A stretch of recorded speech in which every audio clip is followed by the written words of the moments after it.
A very good afternoon to you traders. Mark here from Day Trading Room, and a little bit of humour. If you watched the last video, I talked about how nothing was really exciting me in the market, although I thought things were picking up a little bit. And then since then the market just gone nuts. The volatility has been excellent for intraday trading. We've had action across the US indices, the European indices, the DAX has been active, YME, SNQ have been active, crude's been active, loads of stocks going wild, up, down. We've got stocks that were the darlings of the bulletin board types but are now bust. You've got stocks that are going up on Ebola news. You've got action everywhere. Whatever your preference, there's things going on in the currencies, the dollar. It's a great time for traders, and it's just funny that I literally said in the last video how I wasn't focusing so much intraday, just relaxing a bit because nothing crazy, although things were picking up, and then it all kicks off. But it's great news. Let's hope this volatility continues. So what's been working in this conditions? Well, I talk a lot about, you may have seen these in the prior videos, and I do adjust strategies as we go on. I don't stick to the same strategy. The strategy that I was using back in 2004 isn't the same strategy that I use today. There are a lot of similarities and a lot of the premise of the strategy, but the market is changing. Different participants, depends as well if you're in a bull market, a bear market, what type of market you are actually trading. It all has a bearing on how you conduct yourself in your trading and how you implement your strategies. But one thing I want to talk about is utilizing stops, and one of the best strategies that I like to use to keep stops tight is what I call the range break fake trade. Now, many of you are familiar with that already, who've done the trade setups and strategies program, and we've talked about this lots before, so bear with me. But those of you who aren't, I'm going to give a little bit of an idea of what I mean when I talk about that, because I'm probably going to be talking about that a lot in future. I want to talk about the trades, and if I give a little bit of brief description now, I won't have to go over the parameters of the setup and how it works in future videos. But I'm not going to go into complete detail. It's not fair on those who have done the program, but I'm just going to give a bit of an outline. So the idea is that when we're taking a trade, in a perfect world we want to use a nice tight stop on it. But in reality, if you do that, you're going to get stopped regularly, and it's going to be death by 1,000, cuts by 1,000 stops. You're going to just grind your account down by being stopped out, and more damaging than that is the frustration that comes from being being stopped out. For example, let's just look at something. If you were buying a pullback in the market was pushing up, it pulls back, you want to buy here, and you can't just use an arbitrary stop there because you don't want to lose more than 10 ticks, 12 ticks, 6, whatever the number may be, because the trade is still valid down to, let's say, here, and it could go off there. So why would you do that and try and use a stop there unless you saw something else that's giving you an indication that that is, let's say if you saw a large take buyer come in, there's your premise. The reason you use a stop is that you're saying the trade premise is no longer valid, I want out of the trade. Okay, and now a mistake that I've made in the past, and it's a fine line, you don't want to have too wide a stop, you want to have a real sweet spot of the stop. So it's something traders battle with all the time, myself included, other traders. We've talked about this before in our webinar series, that you want to use the tight stop but you don't want to get stopped out. So one of the better ways of approaching that is to try and drill down into finding a strategy that has a very defined premise. Now I talk about this range break fake trade, and the classical way is that you've got a range environment here like this. Okay, that could be more of a bull flag, but it's the same sort of thing, whatever it may be, whether it is in a flag condition or whether it's just in a range. The market then comes back down, fakes out, pushes back up and explodes to the high side. There's your fake out and there's your break. The idea being is you take the trade as it pushes back into the range, your stops under there. So you're basically fading all the traders that are playing on the breakout trade. So you're waiting for it to fake, then you're joining it. That's the idea. Now there are other parameters to look at. We've got flag system that we utilize with that. We've got volume, where we are in the market day, the actual day itself, the time of day. So all sorts of extra things to add to that. But that is the sort of simple explanation for that trade.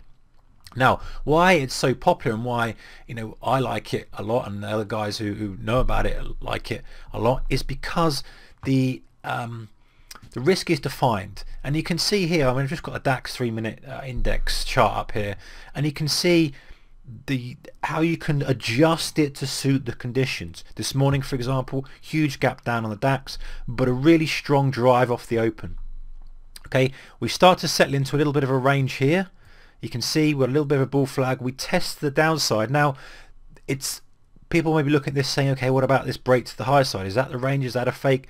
No, the idea is you're going with the trend of the market. You're adjusting the strategy slightly and looking at it in a bull flag or bear flag situation. So you're saying, okay, the trend is up, we're flagging, now let's use the range break fake criteria to get into the trade. So it pushes up, comes back down, attempts to take out the low there, you can see that the cursor is, fakes back out, and then we just start to drive back up. Now this is where you can use that strategy and say, okay, my range is here, we've faked out against the trend to the downside, we've put in a little wick, we've pushed back up, now I can take the trade, I can try and join this this uptrend, I can put a stop here. This is why this is where a tight stop is feasible, I think, because the premise of the trade is that it's a fake out, it's a push to the downside that fakes out, it sucks in sellers, it stops out those buyers who've had to stop there, then the sell-in liquidity dries up,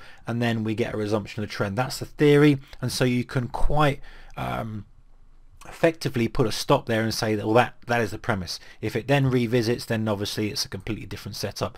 So your risk is quantified. It's a sensible place to put a stop. It's not an arbitrary position. It's not like the pullback situation where you're just literally putting a stop where you fancy not risking anymore. You're waiting for a level to be formed, you're then waiting for that level to break, and you're waiting for it to come back above the level. So you've got a couple of things that you have to wait. Now obviously market goes motoring off, pulls back a bit, goes motoring off, and you're waiting for that, you're going to miss it. But that's fine. If you're accepting that and this is a strategy that you're specifically looking for, then that's fine. You only need a couple of these a week, and at the moment, the environment we're in, we're getting a couple a day to make a good to make some good trades out of it. And even looking yesterday, looking on Friday, you can see that similar type of situation where we've just literally had a top put in, a fake out to the higher side. It's not a classic range break fake, because it's not really a range as such, but it's the fake out type trade where you're just poking above a level, a decent level, and coming back in.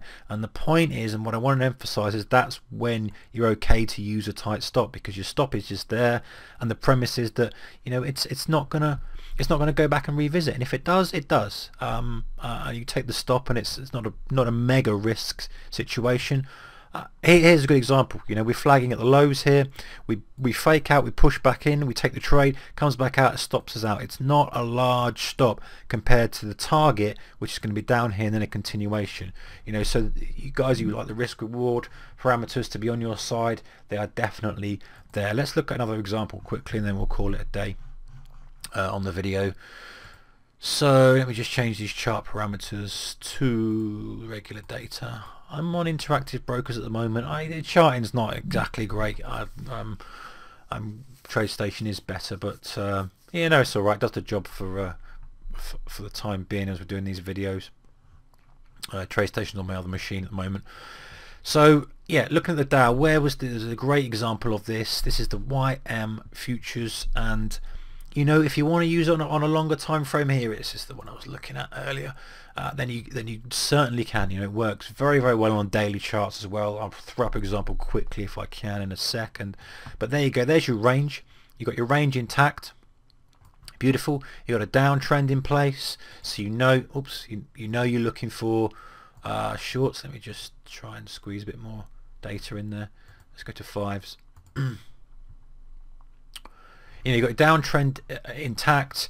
We're sort of flagging at lows here. You say, okay, right, there's my range here. The top of my range that's really bad drawing. Bear with me, guys. want to just try and sort that out. So there's your top of your range there, there's your bottom of your range around here.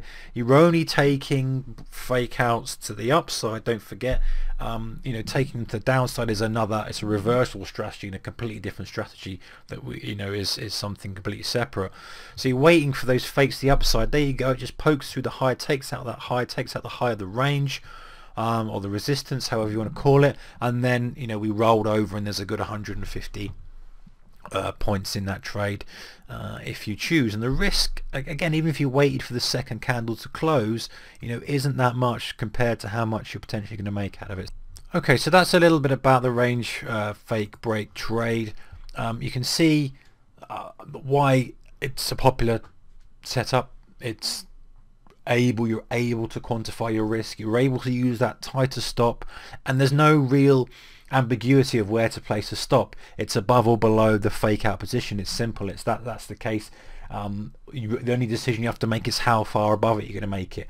A couple of ticks, 6 ticks, 1 tick, you know, that whatever is fine, because the premise is that it's not going to break it. And yes, you're going to get times where it just breaks it and comes back down again. Of course, you're always going to get the worst case scenario for your setup. It's going to just ping your stop and go away, and that is always going to happen from time to time. I have to accept that, but we're just trying to get the majority of times and put a stop in a place where the majority of time it won't get hit if the trade premise is correct. If the trade premise is incorrect, you're going to get stopped no matter where you put it. So you want to lose as little as possible, you know, when you're wrong on a trade. So anyway, good trading, guys. Keep the risk managed, please. It's a volatile environment. We're shifting from high volatility to low volatility. I'm sure we're going to get a spell where we just calm a little bit. In that case, you know, looking for extended targets, might want to pull those back a bit. When the volatility picks up, waiting for the sweet spots, understanding that there's lots of opportunities intraday, and you know, if you're not quite in tune with it, or if you're waiting for your price to come, then better to sit on your hands, wait for some action, wait for some clarity. Just because it is volatile doesn't mean you necessarily have to be taking many trades. You know, trading 5 times or less, or even 1 time or twice a day as a day trader is perfectly well. If you can get the meat of a large move on 1 good trade a day, then, you know, you've done your job. And if you can do that 5 days a week and have you know, a low percentage of losing trades, or not necessarily a percentage of losing trades, but losing little relative to how much you're gaining on your trades, then you're going to end up with a good week. So keep the risk managed, whichever method you're choosing, whichever way you're trading. That's the most important thing. And take care. Back with another video soon.